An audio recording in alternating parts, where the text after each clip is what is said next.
اعوذ باللہ من الشیطان الرجیم، بسم اللہ الرحمن الرحیم۔ السلام علیکم۔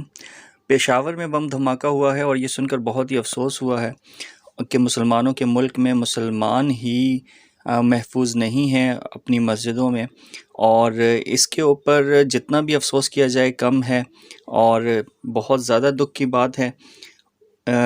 کچھ دن پہلے ویڈیو بنا کر ڈالی تھی کہ جی یوکرائن میں یہ ہو رہا ہے اور اس طرح سے ہو رہا ہے، جس کے اوپر بہت ہی شدید رد عمل بھی آیا کہ جی آپ کو یوکرائن کی پڑی ہے، یہاں پر پاکستان میں دیکھیں کیا ہو رہا ہے، کشمیر میں دیکھیں کیا ہو رہا ہے، اور آپ جو ہے جنگ کو لے کے، روس اور یوکرائن کی جنگ کو لے کر آپ یہ سب ویڈیوز بنا کر ڈال رہے ہیں اور ورلڈ وار 3 کی باتیں کر رہے ہیں۔ بہت زیادہ کرٹیسائز کیا گیا، تو میری اس ویڈیو کے اندر بارہا میں نے کہا کہ انسان کہیں پر بھی ایک انسان بھی مرتا ہے تو اس کا دکھ تمام انسانیت کو محسوس کرنا چاہیے۔ جب تک عالمی برادری ایک ہو کر، یکجا ہو کر ان چیزوں کے اوپر مل بیٹھ کر مسئلے کا حل نہیں نکالیں گی تو اس وقت تک یہ مسئلے حل نہیں ہوں گے۔ عمران خان صاحب کا بھی اس کے اوپر شدید رد عمل آیا اور باقی لوگوں کا بھی شدید رد عمل آیا، لیکن سانپ نکلنے کے بعد لکیریں پیٹنے سے کچھ نہیں ہوتا۔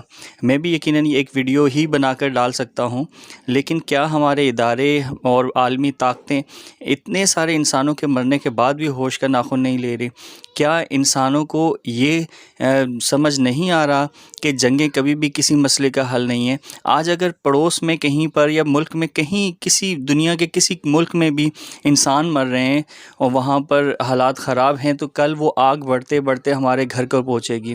اور اگر ہم اپنے پڑوسی ممالک کی اس طرح کے مسائل کو دیکھ کر یہ سوچیں گے کہ جی یہ تو وہاں ہو رہا ہے، یہاں پر نہیں ہو رہا، تو کیا ہی وہ وقت دور نہیں ہوتا کہ جب وہ آگ ہمارے گھر تک بھی پہنچے۔ تو میں یہ سمجھتا ہوں کہ جہاں کہیں بھی انسانیت کے اوپر ظلم ہو رہا ہے یا انسانوں کو یا کسی جاندار کو ظلم کا نشانہ بنایا جا رہا ہے، تو تمام انسانوں کو مذہب اور نیشنلٹی کی سے بالاتر ہو کر سوچنا چاہیے کہ انسان کی موت ہوئی ہے، اور یہاں پر تو 30 قیمتی انسانوں کی موت ہوئی ہے۔ دنیا کے مختلف علاقوں میں انسان مر رہے ہیں۔ آپ ذرا گوگل کر کے تو دیکھیں کہ کتنی بڑی تعداد میں جو ہے وہ انسان ایک دوسرے انسان کو مار رہے ہیں۔ اتنی بڑی تعداد میں کوئی جاندار اپنی ہی نسل کو نہیں مارتا جتنا کہ انسان اپنی ہی نسل سے تعلق رکھنے والے انسانوں کو مار رہے ہیں۔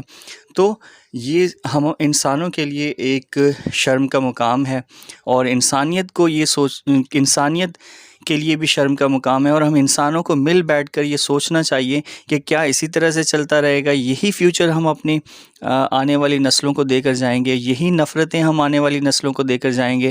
اگر کوئی پڑوسی ملک میں مرتا ہے، ہندوستان میں مرتا ہے، کیا وہ انسان نہیں ہے؟ اگر کوئی کشمیر میں مرتا ہے، کیا وہ انسان نہیں ہے؟ اگر کوئی پاکستان میں مرتا ہے تو یقیناً وہ بھی انسان ہے۔ اگر کوئی دنیا کے کسی کونے میں ایک انسان مرتا ہے تو اس کی موت کا دکھ اور درد پورے انسانوں کو محسوس کرنا چاہیے۔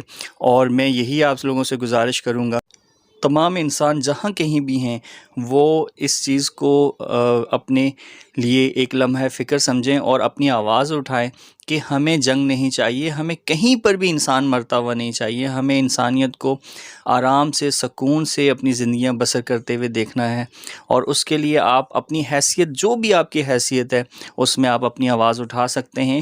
کچھ کر نہیں سکتے تو آواز تو اٹھا سکتے ہیں نا، اور اگر آواز بھی نہیں اٹھا سکتے تو پھر تو انسانیت کے جنازے اسی طرح سے اٹھ رہے ہیں اور اٹھتے رہیں گے، اور بڑے ممالک، بڑی طاقتیں اپنی جنگوں کے اندر انسانوں کو جھونکتے رہیں گے۔ وہ نوجوان فوجی جو بارڈر کے اوپر مر رہے ہیں وہ لوگ بھی انسان ہیں۔ تو میں اس دعا کے ساتھ کہ آپ جہاں کہیں بھی ہیں خیریت سے رہیں۔